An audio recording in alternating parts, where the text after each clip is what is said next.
Time से हम लोग ज्वाइन भी हो गए।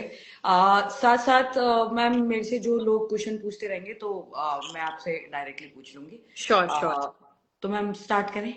बिल्कुल।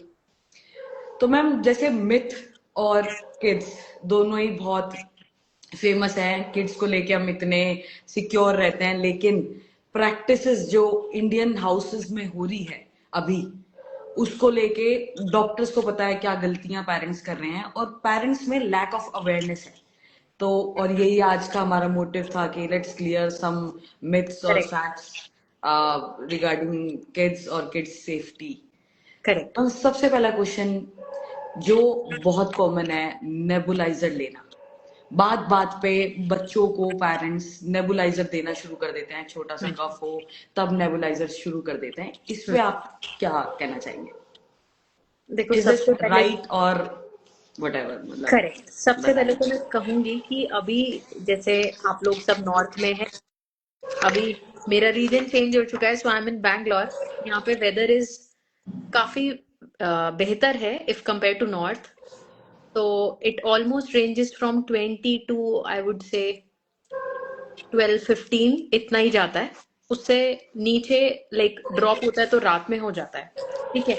बट वेदर काफी चेंज है। If I talk personally about my self या मेरी फैमिली के लिए, तो हमारे लिए बहुत बड़ा चेंज था, क्योंकि हमें वही यूपी और दिल्ली वाली सर्दी देखने की आदत होती है। So for us also it was a very big change weather wise, right. और अभी अगर मैं सबकी बात करूं तो जितने भी लोग नॉर्थ इंडिया में रह रहे हैं, तो पीक विंटर्स है वहां पर, यस मैम। ठीक है। एंड बच्चों को कोल्ड, कॉफ, फीवर, ये बहुत ही आम समस्या होती है इस टाइम पर, राइट। बिल्कुल। एंड थोड़ा सा भी अगर हम उसको इग्नोर कर दें या हम बहुत ज्यादा उसको पर्टिकुलर डे वन से लें, तो दोनों ही केसेस में ये वाली समस्या हमें मैम मिलेगी। Sorry to interrupt, there is some disturbance in your voice. I don't know, मतलब थोड़ा सा क्रैकिंग से साउंड है in between. To the audience who are watching us और लिसनिंग अस, आप प्लीज एक बार कंफर्म करेंगे ये वॉइस, क्रैकिंग वॉइस मेरे को आ रही है या आप लोगों को क्लियर है आवाज? मेरी साइड से भी है क्या मैम? मुझे पीछे से इसकी आ रही है। हाँ हाँ, डॉग्स तो हैं actually. Barking, I am they waiting are for barking, या शीबी गाय। तो वो ओके मैं गेट खोल के बैठी हुई हूँ कि वो आ जाए ओके तो वो इंटरप्ट ना करे बीच में। ओके ओके ओके हाँ ओके हाँ ओके। मैम, सब बोल रहे हैं हर वॉइस इज क्लियर, अभी तक क्लियर है। Great great. Correct correct. ठीक है ma'am, so let's go. The thing is it is a main concern, ठीक है, हम्म पेरेंट्स के लिए। थोड़ी सी भी सर्दी खांसी अगर बच्चे को होती है, तो ऑब्वियसली पेरेंट्स बहुत ज्यादा वरीड हो जाते हैं, ठीक है। हम्म। तो हमें वरी होना है, that is fine, but over worried होना है नहीं, ओवर पैम्परिंग करनी है नहीं। हमें बच्चे का ख्याल रखना है from day one, but extra ख्याल रखना है नहीं, ठीक है। तो वही मिथ हम जो छोटे छोटे हैं, जो हम पेरेंट्स होकर के छोटी छोटी गलतियां करते हैं, सिर्फ उसी को ही आज हम डील करने बैठे हैं। And being a mother of a 5 years old child, तो it has added on in my practice also, ठीक है। तो वो एक्सपीरियंस भी अभी एड ऑन हो गया है। सो डॉक्टर मॉम एक, मैं बोल सकती हूँ, एक टैग मिल गया है मुझे, ठीक है। तो ये मैं अपने एक्सपीरियंस प्लस अपनी प्रैक्टिस दोनों ही नजरिए से मैं आज बताने वाली हूँ। तो जब हम बात करते हैं ना नेब्यूलाइजर की, सबसे पहले हमें ये जानना बहुत जरूरी है कि नेब्यूलाइजर हमें डॉक्टर ने बोला है, हमें तभी देना है। वी शुड नेवर गो कि मेरे को पिछले साल डॉक्टर ने बोला था तो मैं इस साल भी दे दूं। It should not be like that. क्योंकि हो सकता है अगर पिछले साल आपके बच्चे की तबीयत ज्यादा खराब हो, या फिर जो वो इन्फेक्शन था वो लोअर रेस्पिरेटरी ट्रैक्ट इन्फेक्शन हो, अंडरस्टूड। मे बी इस ईयर आपके बच्चे को जस्ट बिगिन हुआ है, तो हमें ये नहीं सोचना है कि जस्ट स्टार्ट हुआ है अभी नेबुलाइजर दे दो यही खत्म कर दो। No, things doesn't work like that. So we should be very clear. अगर आपके बच्चे को आज ही खांसी स्टार्ट हुई है, तो आप कुछ प्रिकॉशंस लीजिए, आप कुछ एड ऑन्स कीजिए, सो दैट वो उसको ना बढ़े। That is first aid on जो आपका हो सकता है। आप बच्चे को गर्म पानी देना शुरू कर दीजिए। आप ये देखिए कि बच्चा बहुत ज्यादा ठंड में ना घूमे। लाइक बच्चे स्कूल जा रहे हैं, अभी शायद विंटर ब्रेक चल रहा है क्या उधर स्कूल्स का? हाँ, यस तो मैम, वेरी अभी गुड, वेकेशंस आगे बढ़ती जा रही हैं यहाँ पे एज करेक्ट, पर द वेदर। ओके। तो विंटर ब्रेक है, बहुत अच्छी बात है, बच्चे को घर में रखें। अगर बच्चा बाहर जा रहा है तो टेक केयर कि उसको आप कवर करके रखें। सबसे पहले बच्चे का कान और सर ढका होना चाहिए, क्योंकि बच्चे की बॉडी में ये सबसे ज्यादा लार्ज सर्विस कवरिंग एरियाज होते हैं, स्पेशली बच्चों के लिए हेड, वहां से वो बहुत ज्यादा अपना टेम्परेचर लूज करते हैं। ठीक है, तो हमें सबसे पहले बच्चों का कवर करना है हेड एंड उनके ईयर्स। अगर आपका बच्चा कैप नहीं पहन रहा, बहुत पेरेंट्स का रहता है कि मैडम मेरा बच्चा कैप पहनता ही नहीं है, लगाते हैं हटाता है, लगाते हैं हटाता है। जी, बीइंग अ पेरेंट हमारी वो रिस्पॉन्सिबिलिटी है, हमारा वो काम है, हमें वो करना ही है। शायद हम जब बच्चे रहे होंगे हमारे माँ बाप ने भी वो किया ही होगा। So now it's your responsibility plus your duty, plus वो करना ही है आपको अपने बच्चे के लिए। ठीक है, अगर नहीं कर पा रहा है या उतना ज्यादा ठंड नहीं है, तो व्हाट यू कैन डू, आप अपने बच्चे को कान में कॉटन डाल सकते हो, सो दैट वात को प्रिवेंट कर सको, कि एयर को प्रिवेंट कर सको, वो ठंडी जो है वो उसको अंदर बॉडी में ना जाए। सो that is one home remedy. अगर आपका बच्चा पी सकता है, दैट इज मतलब मेरा फेवरेट है, शायद आप बोल सकते हो, बच्चे को जिंजर वाटर आप दे सकते हो। ड्राई जिंजर वाटर आप मतलब पानी को पका करके दे सकते हैं, और ऐसा नहीं है कि ग्लास भर भर के देना है बच्चे को। 2 to 3 स्पून आप दे सकते हो, बच्चा छोटा है, बड़ा है तो 2 to 3 सिप्स आप दे सकते हो, 10 ml दे सकते हो, 15 ml दे सकते हो, एज पर द एपेटाइट।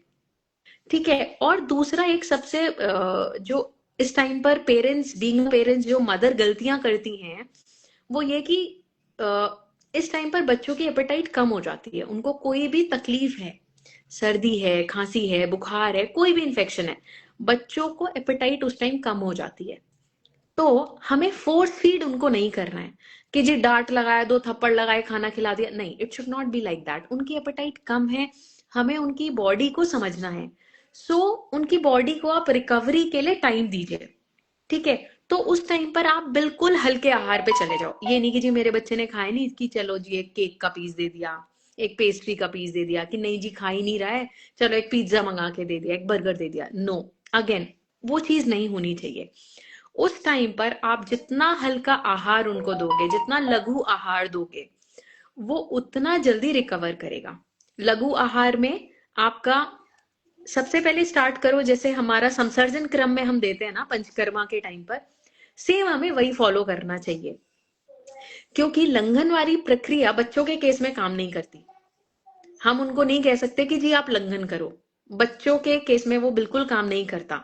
तो लंघन उनको कैसे कराना है, उनको इस फॉर्म में कराना है कि आप उनको दाल का पानी पिलाइए, आप मांड पिला सकते हो with some rice in it, मतलब बिल्कुल ओवर कुक्ड जो होता है ना, जैसे हमने मांड बनाया उसमें थोड़े से चावल के कुछ तिनके दाने डाल सकते हैं, वो भी आप मैश करके उसमें काली मिर्च डाल करके, सेंधा नमक डाल करके, थोड़ा सा घी डाल करके, सो दैट उनकी वात भी पैसिफाई होती रहे, उनका अग्निवर्धन भी चलता रहे साथ में साथ। ठीक है, तो इससे उनकी अग्नि भी प्रमोट रहेगी, और ये नहीं होगा कि मेरे बच्चे ने खाया नहीं। There will be some days कि वो उसको भी 3-4 चम्मच लेने के बाद या 2 चम्मच लेने के बाद नहीं कहेगा, बट हमें कंसिस्टेंट रहना है। हम आपको बच्चे को दाल का पानी दे सकते हैं, चावल का पानी दे सकते हैं, दाल खिचड़ी दे सकते हैं। दाल खिचड़ी को आप 10 तरीके से बना सकते हो, मतलब अब तक अगर मुझसे कोई बोले ना कि दाल खिचड़ी बनानी है, तो मैं 10 बार 10 अलग तरीके से बना सकती हूँ। Ma'am I have seen so many diet जो आप अपने बच्चे को देते हो, अलग अलग नूडल्स भी अलग तरीके के। करेक्ट, हम नूडल्स एक भी। लाइव उस पे भी करेंगे, मतलब आप करेक्ट, क्या सोच के क्या चीजें चेंज करते करेक्ट, हो, सो बिकॉज इट इज, हाँ नहीं आप बोलो बीच में, नो मैम, बिकॉज सारा फूड तो वही रहता है जो everybody is giving, but there is some difference what you are creating और जो होना चाहिए। तो इसके लिए भी हमें फॉर मदर्स ये अवेयरनेस के लिए हमें ये लाइव करना चाहिए करेक्ट। रिगार्डिंग तो किड्स आहार जो डाइट। है, इस समय आहार बहुत ज्यादा इंपॉर्टेंट रोल प्ले करता है, क्योंकि आहार ही औषध बन जाता है जब हम बीमार हैं। आप कुछ भी गलत खाओगे तो एक विष के जैसा, मतलब पॉइजन के जैसा काम करेगा, या फिर आपकी बीमारी को बढ़ा देगा। तो वो बिल्कुल आपके आहार के ऊपर अगर आप अच्छा दोगे ना, तो रिकवरी बहुत जल्दी हो जाती है। तो मैं बोलती हूँ नेब्यूलाइजर तक, एंटीबायोटिक्स तक हमें जाने की जरूरत ही नहीं पड़ती, अगर आप डे 1 पे डे 2 पे उसको कैच कर लेते हो। ठीक है, तो यही आ गया कि हल्का खाना देना है, घर का बना हुआ देना है। अगर आप नॉर्थ में रहते हैं, चावल उतना बच्चे को पसंद नहीं है, क्योंकि बच्चे के साथ ना बहुत डूज एंड डोंट्स आ जाते हैं कि जी मेरा बच्चा चावल नहीं खाता, तो आप उसको रोटी दे सकते हो, फुल्का दे सकते हो, पराठा मत दीजिए, बट उस टाइम पर पूरी मत दीजिए। उस टाइम पर आप फुल्का दे सकते हो, फुल्के के साथ दाल बना के दे सकते हो, कोई हल्की सब्जी बना करके दे सकते हो, but even then I would say कि अगर दाल चावल, दाल फुल कार्ब देते हो तो काफी अच्छी रिकवरी रहती है। नेक्स्ट इज नेब्यूलाइजर नहीं देना है, वहां मुद्दा चल रहा था। तो नेब्यूलाइजर हमें सिर्फ तब देना है, पहली कंडीशन, जब हमारे डॉक्टर ने प्रेस्क्राइब किया है और उसके सजेशन के बाद ही, क्योंकि उसके साइड इफेक्ट्स हमें ज्यादा देखने के लिए मिलेंगे अगर हम अपने मन से देते हैं तो।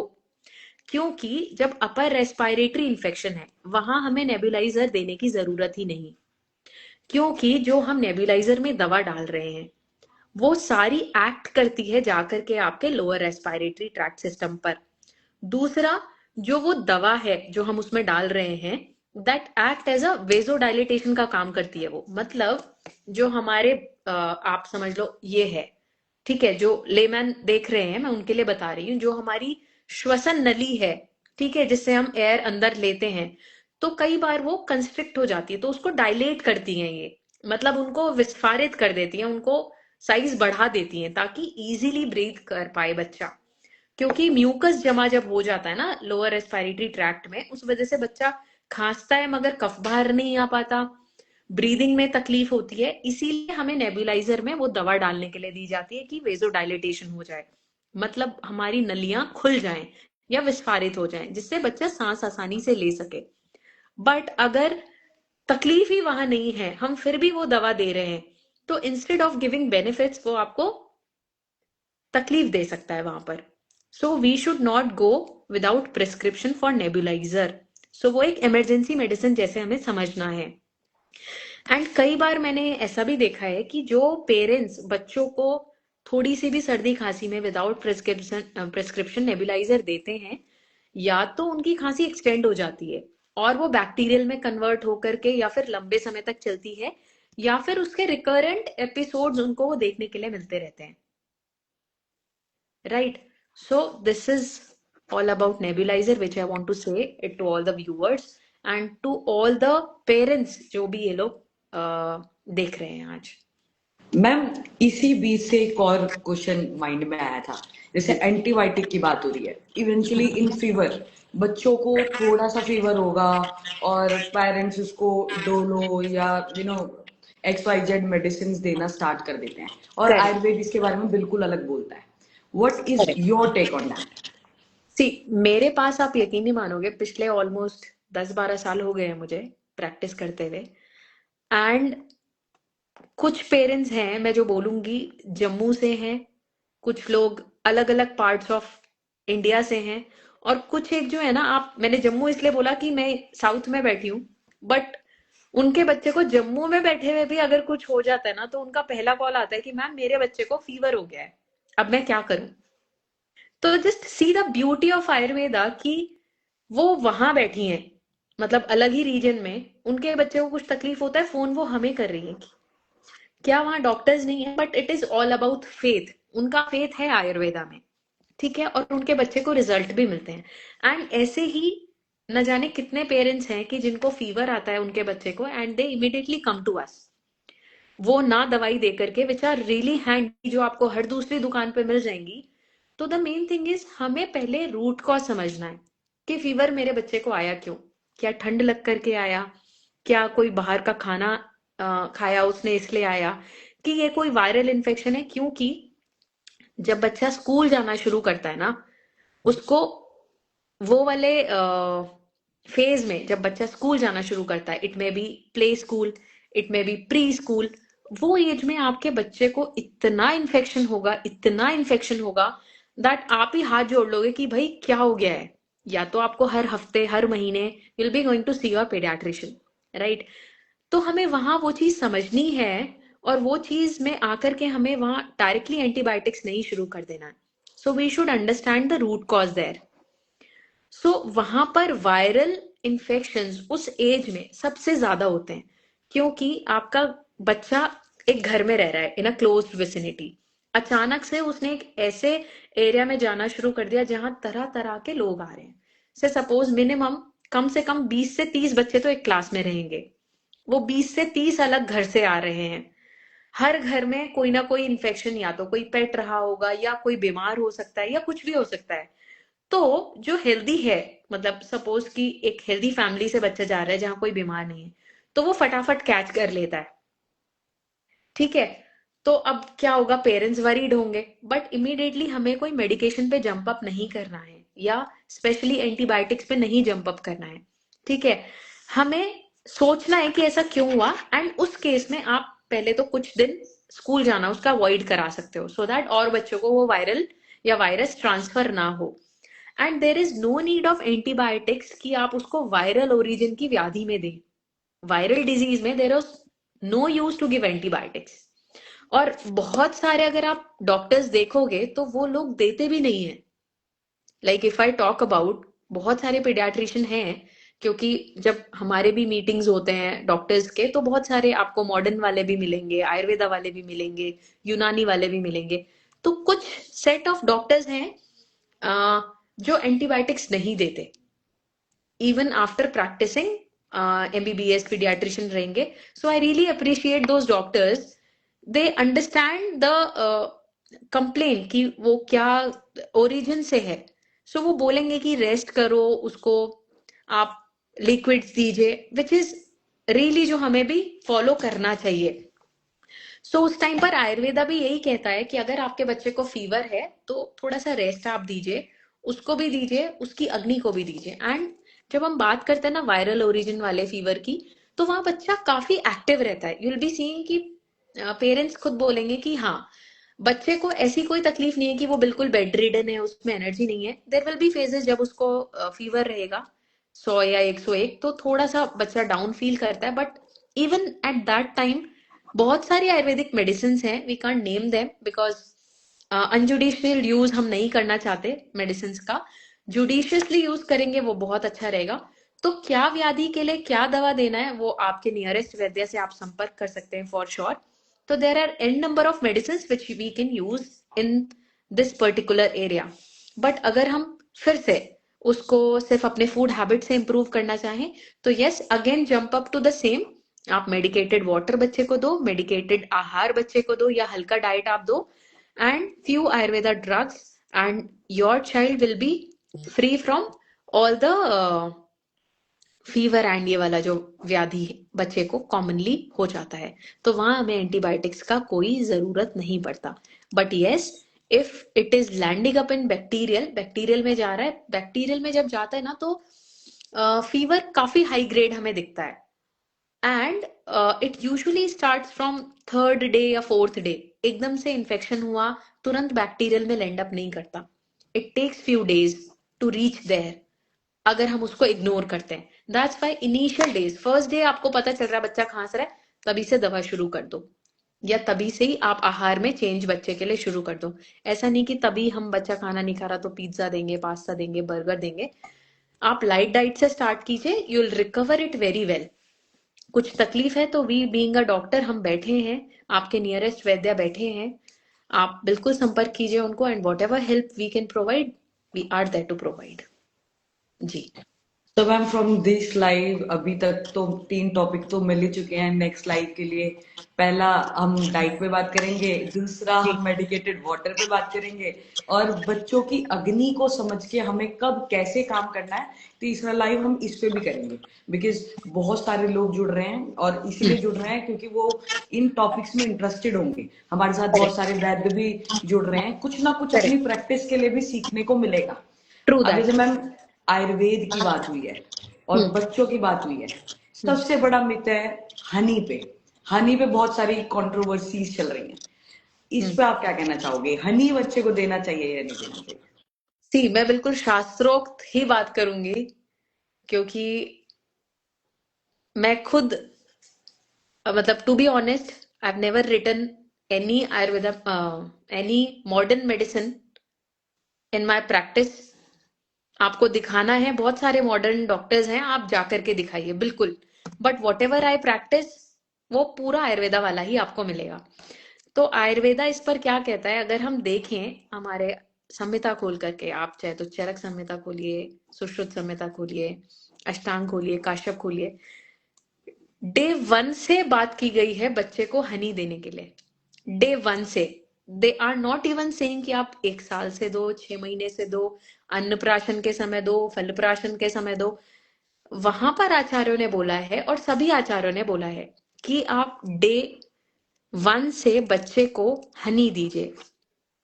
तो ऐसे ही मनगढ़ंत तो उन्होंने नहीं लिख दिया है, वो हमसे कहीं गुना ज्यादा हमसे कहीं गुना ज्यादा उनकी बौद्धिक क्षमता थी। हम जहां सोच रहे हैं बैठ करके वो संहिताएं पढ़ रहे हैं, कई बार हम उस सूत्र को समझ भी नहीं पाते। वो कितने हजार साल पहले वो चीज लिख चुके हैं, और वो लिखा उन्होंने रिसर्च बेस्ड है। ऐसा तो नहीं कि आज वो पैदा हुए आज उन्होंने कुछ लिख दिया, ठीक है। तो डे 1 से उन्होंने बोला है कि आप मधु दीजिए, मधु के साथ घृत दीजिए, उसके साथ कुछ घिस करके दे सकते हैं। अलग अलग आचार्यों ने अलग अलग घिसने के लिए बताया है। किसी ने वचा घिस के देने के लिए बताया है, किसी ने स्वर्ण देने के लिए बताया। मैं नाम नहीं लेना चाहती थी, बट इवन देन वो मुंह से बाहर आ रहा है, बिकॉज अगेन उस पर भी बहुत सारी कॉन्ट्रोवर्सीज चलती हैं, ठीक है। सो हनी देने से, इन my practice until now I have not even seen a patient or a parent complaining कि मेरे बच्चे को हनी देने से मुझे ऐसी कोई समस्या हुई है। हनी के लिए हमारे शास्त्र में बहुत ही सुंदर वर्णन किया गया है कि छेदन भी उसका कर्म बताया है, ठीक है, लेखन भी उसका कर्म बता दिया है, विषग्न उसको बताया है, ठीक है, व्रण संधान उसको बताया, व्रण शोधन उसको बताया है। तो हनी एक इतना प्यारा, आप देख सकते हो, फूड एलिमेंट भी है हमारा, हमारी मेडिसिन भी है, ठीक है। तो हनी के लिए तो आप कभी सोचना ही नहीं चाहिए। आई वुड से सिंस डे 1 आप उनको दे सकते हो। अगर हमारे आचार्य ने लिखा है तो आप बिल्कुल दीजिए, ठीक है। और उस दिन पर उनको देने के लिए इसलिए बताया गया है सिंस बर्थ, क्योंकि डे 1 पे बहुत सारी मदर्स को या बहुत सारी फीमेल्स को फीडिंग इनिशिएट नहीं हो पाती, ठीक है। तो उसके लिए आचार्यों ने बोला था कि आप हनी उनको दे सकते हैं, बिकॉज वो एकदम ग्लूकोज रिच है, आप बोल सकते हो। तो आप देखते होंगे कई डॉक्टर्स, लाइक पहले की अगर मैं प्रैक्टिस के बारे में बात करूं, तो उनको ग्लूकोज देते थे इंजेक्शन में फिल करके, विद अ सिरिंज, इंजेक्शन नहीं बोलूंगी, सिरिंज में फिल करके 2 2 drops, 5 5 drops, 1 ml, 2 ml, second hourly, fourth hourly, या as per the demand of baby आप उसको दे सकते हैं। अगर आप हनी देखोगे, वो सिर्फ ग्लूकोज नहीं है, ठीक है, वो सिर्फ एक शुगरी एलिमेंट नहीं है, उसमें और भी बहुत सारी हजारों प्रॉपर्टीज हैं जिसके लिए उसको ऐसा चूज किया गया था। So since day 1 yes you can give and there is no such side effects. इसके लिए आप चाहें तो आप रिसर्च आर्टिकल्स पढ़ सकते हैं जाकर के, गूगल पे इतनी सारी वेबसाइट हैं, आप कहीं से भी जाकर के उसके लिए पढ़ सकते हैं कि कितना देना है कितना नहीं देना है। ड्रॉप वाइज आप दे सकते हो, 1 drop is more than sufficient. अगर आप स्वर्ण प्राशन बच्चे को करा रहे हो तो 1 ड्रॉप इज इक्वली सफिशिएंट, उतना बहुत है उस बच्चे को देने के लिए। और कोई मैम साइड इफेक्ट नहीं देखने को मिलते। मैंने मेरे बच्चे को भी दिया है, मेरे परिवार में जितने बच्चे हैं सब बढ़िया डे 1 से खा रहे हैं, एंड बाय गॉड्स ग्रेस, ऊपर वाले के आशीर्वाद है, भगवान अश्विनो और भगवान धनवंतरी की कृपा है कि सब अच्छा चल रहा है। और सभी पेशेंट्स के साथ भी, इनफैक्ट ऑल द पेशेंट्स, कई सारे ऐसे हैं जो गर्भाधान के बाद से ही जुड़े हुए हैं। सिंस जैसे उनको बताया जा रहा है अभी तक वो वैसा ही दे रहे हैं, एंड अभी तक किसी ने भी ऐसी कोई कंप्लेन नहीं करी है कि हनी देने से बच्चे में कुछ भी उनको तकलीफ दिखी हो अंटिल नाउ। मैम जैसे हनी की बात हुई, घृत की बात हुई, हर्ब्स की बात हुई, तो एक जनरल सा क्वेश्चन माइंड में आया, हनी दे सकते हैं या नहीं दे सकते, वो तो आपने क्लियर किया, बट हम क्या बच्चों को च्यवनप्राश दे सकते हैं क्या? और कौन सा एज क्राइटेरिया बेस्ट है, किसको नहीं देना है और क्यों देना है, ये मैं आपसे जानना चाहूंगी। सबसे पहले कोई भी रसायन की अगर हम बात करते हैं ना, सुवर्ण प्राशन हो या च्यवनप्राश हो या कूष्मांड रसायन हो या XYZ कोई भी रसायन है, उसको हमें तभी देना है जब बच्चे की अग्नि अच्छी है, उनकी एपेटाइट अच्छी है फर्स्ट। ये तो बेसिक क्राइटेरिया होना ही चाहिए। ऐसा नहीं होना चाहिए बच्चा को सर्दी खांसी जुकाम बुखार लूज मोशन वॉमिटिंग XYZ कुछ भी हो रहा है, हम लिख के दे रहे हैं कि जी आप च्यवनप्राश रसायन ले लो। No, that is wrong. पहले आप उसकी अग्नि फिक्स करो, then you give any rasayana. And छोटे बच्चों के लिए मैं बोलूंगी कि सुवर्ण प्राशन बेस्ट है, स्टार्टिंग फ्रॉम 0 एज, मतलब 0 months until 16 years of age. ठीक है, छोटे बच्चों के लिए कौमार भृत्य इसीलिए ही आचार्यों ने अलग किया कि उनका धातु पोषण चल रहा है, उनका वर्धन चल रहा है, मतलब दे आर गेनिंग। ठीक है, उसके बाद आप च्यवनप्राश शुरू कर सकते हो। सो that is an ideal age कि आप च्यवनप्राश शुरू कर सकते हो। आपका बच्चे की एपेटाइट बहुत अच्छी है, तो आप, मैं बोलूंगी 5 से 6 साल भी एक अच्छी एज है, आप च्यवनप्राश उस एज से भी स्टार्ट कर सकते हैं। बट स्पेसिफिकली अगर मैं बोलूं तो आई वुड रिकमेंड कि 0 to 16 ईयर्स आप स्वर्ण प्राशन दीजिए, after 16 years you give chyawanprash. ठीक है, अग्नि एक बार अच्छी हो जाए बच्चे की, अच्छी नहीं है तो आप बिल्कुल अपने नियरेस्ट वैद्य के पास जाइए अग्निवर्धन के लिए। बहुत सारी चीजें हैं जो अग्निवर्धन के लिए कर सकते हैं। स्टार्ट कीजिए डाइट से, देन विद मेडिकेशन। अगर नहीं इंप्रूवमेंट आता तो पहले तो डाइट से ही आ जाता है, नहीं आता है then you go for medication. अग्नि फिक्स हो जाए then you start with rasayana, क्योंकि रसायन सेवन से ही हमारे को कोई डिजीज नहीं आने वाली, कोई भी व्याधि उत्पत्ति नहीं होने वाली, इसीलिए आचार्यों ने रसायन का सेवन बताया है। एंड मैम एक एक यहाँ पे क्वेश्चन मैं, है। हाँ एक क्वेश्चन मैं मतलब आंसर यहाँ एक और चीज ऐड करना चाहूंगी। क्या जी, बोलने वाली थी? Sorry sorry. मैं कुछ बोलना चाह रही थी च्यवनप्राश के बारे में ही। हाँ, धातु वर्धन बहुत अच्छा करता है और व्याधि शमन के लिए हमें रसायन का सेवन करना आचार्यों ने बताया है। सो दैट्स वाई हर एज में हमें रसायन लेनी चाहिए, हर ऋतु में, हर काल में रसायन लेनी चाहिए। हाँ, तो मैं ये बोल रही थी बहुत सारे पेशेंट्स का ना ये में तो होता है कि हमें च्यवनप्राश सिर्फ सर्दियों में खाना है। नहीं, ऐसा कभी भी नहीं होता। आंवले आने का सीजन ये है, that's why we prepare chyawanprash in this season, because आंवला इस सीजन में ही आता है। ठीक है, विंटर्स में ही आता है, therefore we prepare in this. But आंवला जो है वो ठंडा होता है, शीतल होता है। ठीक है, that's why we can have Chyawanprash round the year to prevent ourselves from all the disease. हर बीमारी से हम बचे रहें, हमें व्याधि क्षमत्व मतलब हमारी इम्यूनिटी बहुत स्ट्रांग बनी रहे, हमें कोई भी छोटी मोटी बीमारी ना आए। That's why we recommend chyawanprash and same suvarna prashan. सुवर्ण प्राशन सुपीरियर इसलिए मैं बोलती हूँ क्योंकि it has gold in it, and gold जो है वो बेस्ट और श्रेष्ठ बताया गया है इन एवरीथिंग। लाइक मेधावर्धन गोल्ड से अच्छा आई डोंट थिंक कि कुछ और कर पाता है। And until now I haven't seen any patient, to be honest, any patient जिसने कभी भी कंप्लेन किया हो, लाइक सुवर्ण प्राशन ले जाने के बाद वो डिससेटिस्फाइड सा हुआ हो कि मैडम ये एक प्रोडक्ट है जिससे मैं सेटिस्फाइड नहीं हूं, ऐसा कभी भी बाय गॉड्स ग्रेस, टचवुड, ऐसा कभी भी नहीं हुआ। दे वुड ओनली से कि ma'am it is beyond expectation, ऐसे रिजल्ट्स हमें दिखे हैं। मतलब मेरे को इस साल बच्चे को हॉस्पिटल में ले जाना ही नहीं पड़ा, क्योंकि बहुत सारे पेशेंट्स थे while I was in Noida, उनको था कि मैडम हम सर्दी आते ही हर महीने इसको 2-2 3-3 4 दिन हमें हॉस्पिटलाइज कराना पड़ता है, डिस्चार्ज करा के लेके आते हैं, नेबुलाइजर पे ही रखना पड़ता है पूरी सर्दियां। एंड वही पेशेंट्स हैं जिन्होंने लिख करके भेजा कि ma'am we are really grateful कि हमें जब से देना शुरू किया है, हॉस्पिटल तो छोड़िए हमें नेबुलाइजर भी नहीं देना पड़ रहा। तो it is so superior to improve the immunity. But again unjudicial use नहीं करना, मेरी बात सुन करके भी नहीं करना। आप अपने नियरेस्ट वैद्य के पास जाइए, उनसे मिलिए, उनसे डिस्कस कीजिए, बच्चे के साथ जाइए, तभी आप स्टार्ट कीजिए। जय आयुर्वेद। मैम पूर्वी जी पूछ रही हैं, कैन वी गिव स्वर्ण प्राशन daily till 16 years? Daily at since what age? That's what 16 years. 16 years के बच्चे को आप बिल्कुल च्यवनप्राश दे सकते हो, डेली दे सकते हो, बहुत अच्छा है। बस ध्यान रखिएगा अग्नि बहुत अच्छी हो और मात्रा के अनुसार देना है। लाइक 16 ईयर्स का बच्चा है तो आई वुड से ½ स्पून to 3/4 स्पून आप दे सकते हो, चम्मच भर भर के देने की कोई जरूरत नहीं है उस बच्चे को। अग्नि का खास ध्यान रखना है जब भी हम कोई रसायन दें। Again my main focus would be कि अग्नि का ध्यान रखो, कोई तकलीफ नहीं रहेगी। अगर बच्चे की एपेटाइट कम है, भूख कम है, आप पहले उसे फिक्स करो, डायरेक्टली रसायन पे जंप मत करो। ठीक है, so give some time. Ma'am next वही पूछ रहे हैं, can Chyawanprash be had with milk? Amla is खट्टा so it can be combined with milk.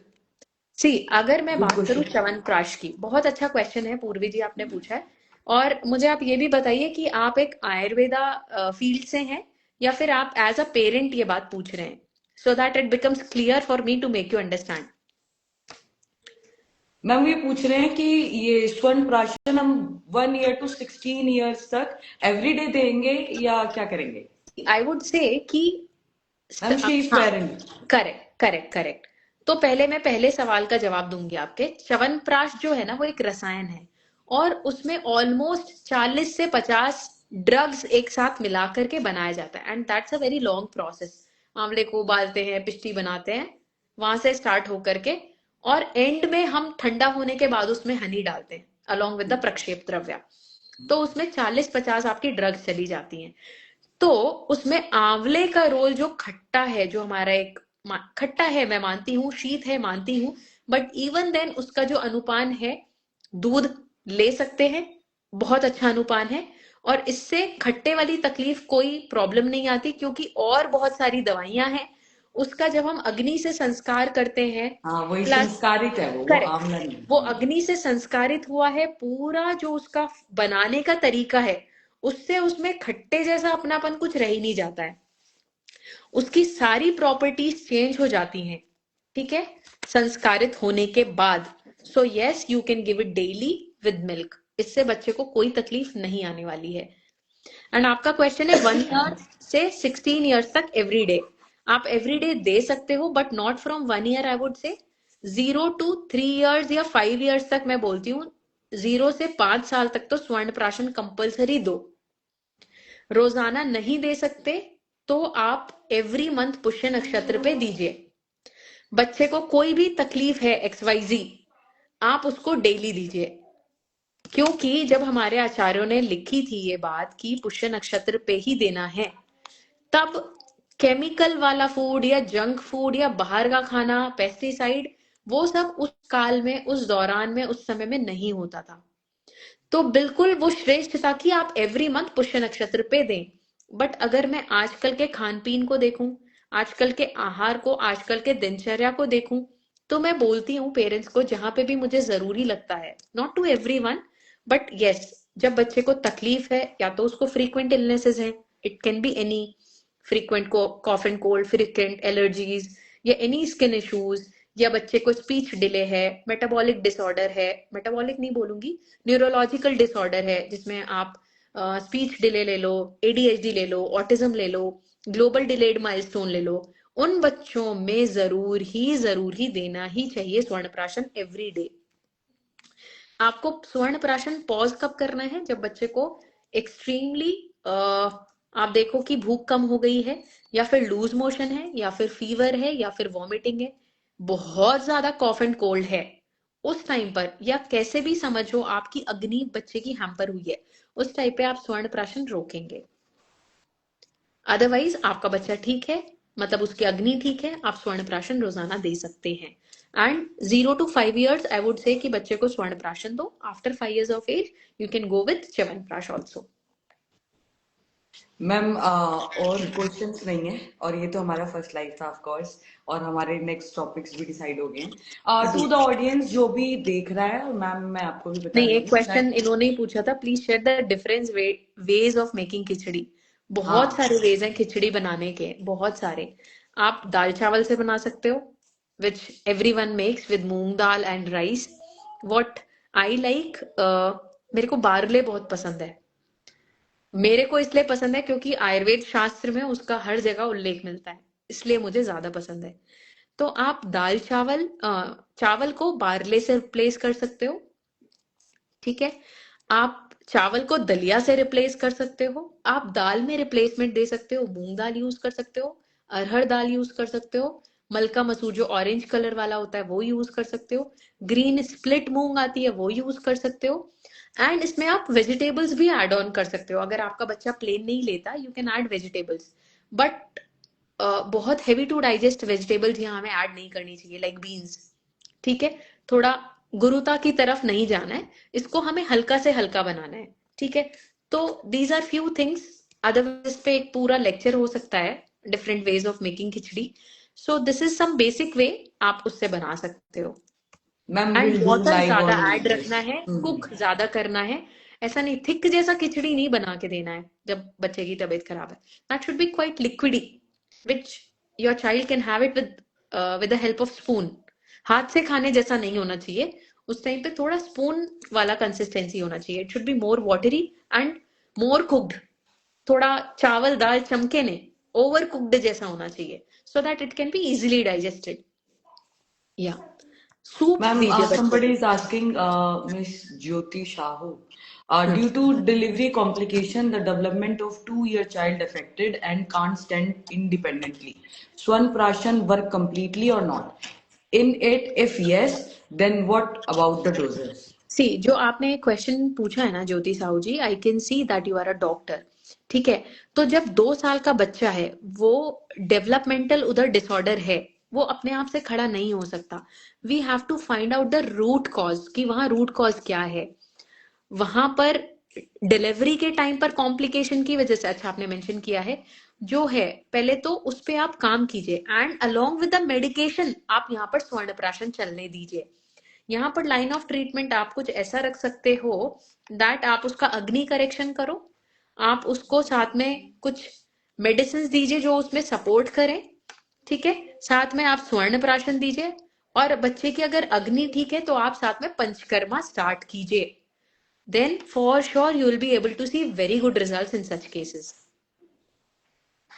But I thought barley is not so good for वात प्रकृति।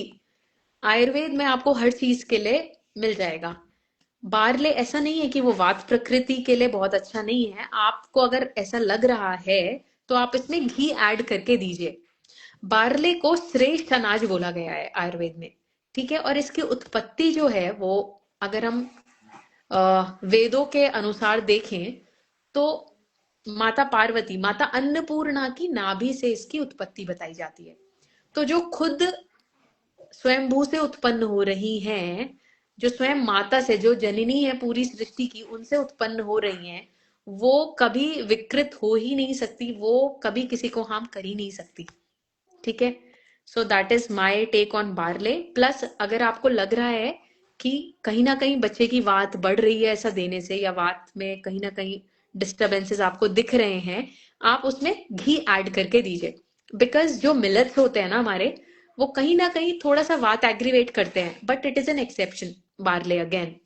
ठीक है, क्योंकि ये जो कफ है वहां पर अगर बहुत स्थूल है, राइट, बहुत कोई मोटा व्यक्ति है, उसमें बार्ले अलग तरीके से काम करता है, लाइक उसका वहां पे कर्षण करेगा।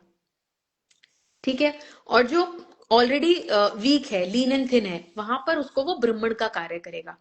तो वो बहुत ही इंटेलिजेंट आपका फूड है barley.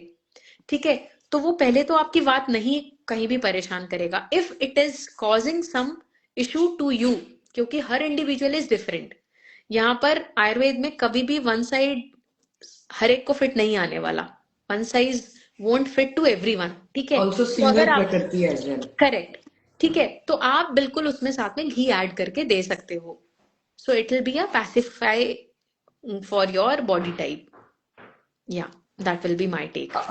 Purvi ji will also save this live, but because 40 minutes हो गए हैं, तो मैम मैं ना इसको डाउनलोड करके YouTube पे अपलोड करूंगी, बिकॉज फिर वो यहाँ पे इतनी वो मुझे नहीं लगता सही रहेगा। मैं ठीक है जी, लिंक आपको भी शेयर कर दूंगी और ठीक है मैं जी, अपनी स्टोरी पे भी शेयर कर दूंगी, और जो भी ऑडियंस श्योर इसको दोबारा सुनना चाहती है तो मैं आपको लिंक प्रोवाइड कर दूंगी, आप मुझे डीएम कर सकते हैं, क्योंकि श्योर बहुत बड़ा लाइव हो गया है और हम भी टाइम से आगे चले गए। मैम बाइंड अप आप कर दीजिए। जी। सो just a small takeaway for all the parents, or for all the viewers, for all the Vaidyas, for all the Bal Vaidyas, those who are watching this live, take away ये है कि कभी भी ना हमें पेशेंस नहीं loose करना है बच्चे के केस में। ये वाली एज होती है ना बच्चे वाली, हमें इन्हें बहुत ही ज्यादा केयरफुली हैंडल करना है। Consistency is the key. Patience आपको रह करके पेशेंटली आपको बच्चे को हैंडल करना है। डॉक्टर को भी बहुत ज्यादा, कई बार क्या होता है ना, हम छोटी सी चीज को बहुत ज्यादा हाइप करके हमारे डॉक्टर को भी कई बार बताते हैं, क्योंकि हर इंसान की प्रकृति अलग है। कई बार बहुत बड़ा कुछ हो रहा होता तो भी हम छोटा करके बता देते हैं। तो पहले तो हमें चीजों को समझना है, हमारे बच्चे की प्रकृति को समझना है, उसकी जरूरतों को समझना है, ठीक है, उसी तरीके से हमें एक्ट करना है, ठीक है। एंड बहुत ही ग्रेसफुली आप अपनी पेरेंट वाली जर्नी एंजॉय कीजिए, like I am enjoying, and it's a beautiful journey. और कुछ भी है तो I am always there to help. आप मुझे डीएम कर सकते हो, आप मैसेज कर सकते हो। Ancient Veda Clinic is my handle, और आपको इसमें भी दिख जाएगा। So ma'am I'll tag. Sure. Thank you for the knowledgeable session ma'am, thanks for your time as well. और मैं आगे के लिए भी आपसे ये रिक्वेस्ट करूंगी, अपनी ऑडियंस की तरफ से आपसे ये रिक्वेस्ट करूंगी कि हम हर संडे या हर वीक एक लाइव किड्स का भी रखें। श्योर, थैंक्स फॉर कमिंग और thank you for everything. It's my pleasure doctor Sagarika to share some time with you. इस बहाने हम मिल लिए यहाँ पर। ठीक है ma'am, thank you so much. Good night everybody. जय आयुर्वेद। Good night ma'am. जय Veda. Bye bye, take care. Bye ma'am, you to.